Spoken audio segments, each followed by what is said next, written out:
My father was interested in mechanical watches since the 1950s.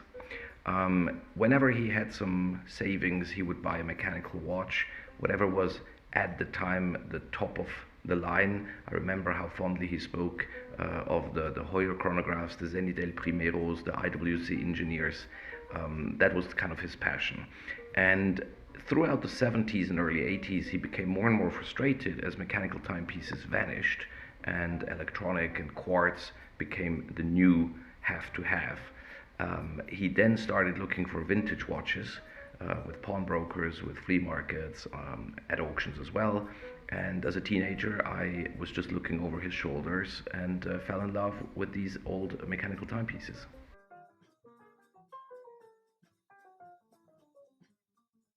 Certainly, I remember, for example, the boom of the first 5 or so years of Swatch watches.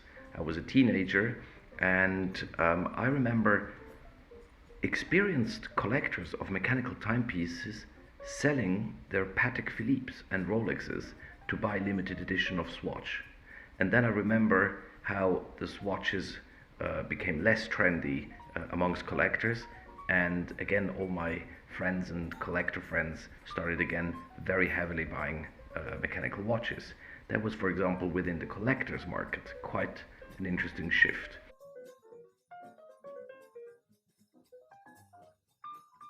If, let's example, you have a pizzeria, a restaurant, and one day all your clients say, you know, I really love sushi. Are you going to change the next day the menu to sushi? Probably you won't. Why? Because if you're called Da Luigi, who's going to have sushi with you? So what I mean is stick to your values, stick to your DNA, and be credible. Um, if you go zigzag, one day you do ceramic, the next day you go black PVD, the third day you do tourbillon, the fourth day you go 1,000 meters waterproof. Well, what do you stand for? Do you stand for this or that? So, first of all, I have a very mixed feeling for trends in haute horlogerie.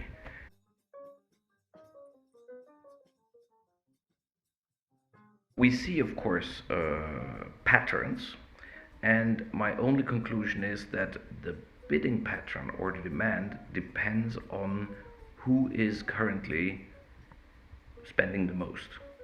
Um, at a time when the Russian market was one of the most buy-in markets, the type of watches that were made and sold were very different than when the Middle East was leading the market, or China, or the West Coast in the United States. Each has a different taste, and that's fair. And it's always the strongest buying population to which the market is catering to. Today, I believe we have such a well-balanced international market where all parts of the world jointly form the market, but also because we are living in times of certain uncertainties, I see a great return of the classic. Classic, timeless, because many collectors realize that wearing for 5 years a timeless watch that is always up to date and good looking is much more cost friendly than wearing 5 super fashionable watches consecutively, where after 1 year each watch is out of fashion because they have to buy 5 watches, so there's a whole different cost to that fashion behavior.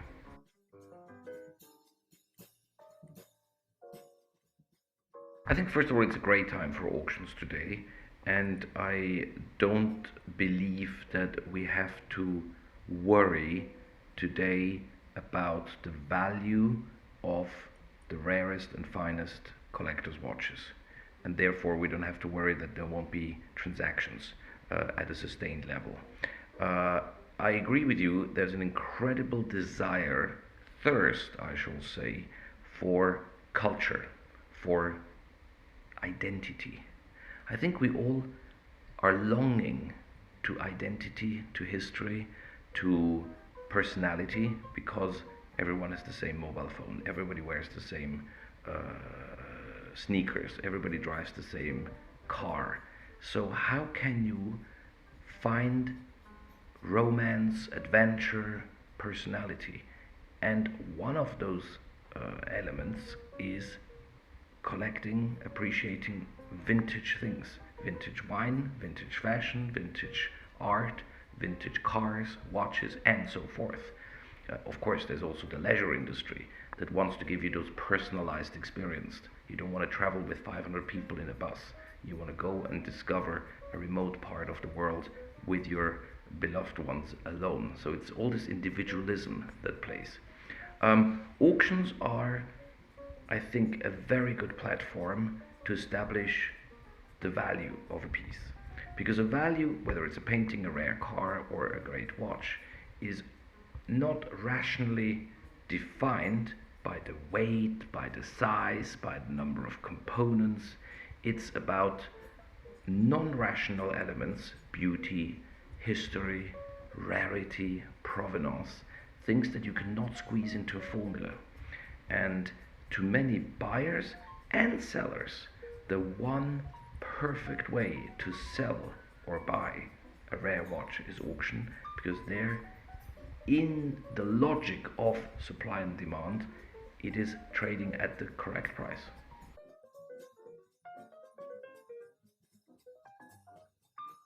Let's look at something that is older than the wristwatch in terms of collectability. For example, cars. In the 1960s, pre-war cars were collected. Cars from the 1910s, 20s, and 30s. And at the same time, they were driving Ferraris and Porsches that they thought were just disposables. Things to use, things to race, things to crash. In the 1980s, there was suddenly a post-war trend. And the 1980s cars would be just terrible mass-produced things. And when you look today at auctions and you see Ferrari F40s, Porsche 959, and so forth, or even a McLaren F1, that were done with high tech, the standards of the time, and today they are on auction catalogs, it just shows that the best of each generation, no matter it was hand built or built by machines or even modern technology, will always be a signature moment of mankind and will have its position in history books as well, and will survive as a collectible.